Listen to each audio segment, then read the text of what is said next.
સૌથી પહેલાં જ્યારે તમારી જોડે એનાલોજિક્સનું મશીન આવે ત્યારે વાઈફાઈ પહેલાં તો ચાલુ કરવાનું. વાઈફાઈ ચાલુ ઓન થઈ ગયા પછી ફર્સ્ટ મોડ ચાલુ કરવાનું. ફર્સ્ટ મોડ ચાલુ નહીં હોય તો તમારું થંબ લેશે નહીં. એના પછી તમારે માર્ક 11 આરડી સર્વિસ ચાલુ કરવાની અને ચેક કરી લેવાનું. અહીંયા 3 ટપકા ગ્રીન હોવા જોઈએ.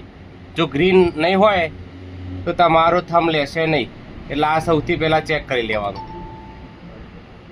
પછી આરડી ડીબીટીમાં જવાનું.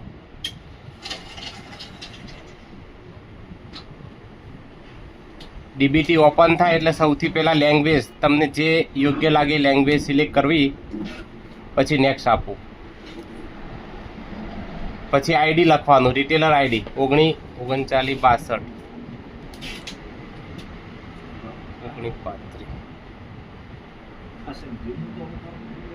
પછી લોગિન કરવું. થંબ મૂકો અહીંયા. આ રીતે ફિંગરની નિશાની આવે એટલે સાઈડમાં ફિંગર હોય તો ફિંગર મૂકો, ઉપર હોય તો ઉપર મૂકો. આ રીતની એરર આવશે પણ ઓકે કરશો એટલે જતું રહેશે. આ રીતે તમારો સ્ટોક ખુલી જશે. એટલે એનાલોજિક્સના જે પણ મશીન લઈ જાય રિટેલર એ આ રીતે લોગિન કરવું અને મશીન સ્ટાર્ટ કરવું.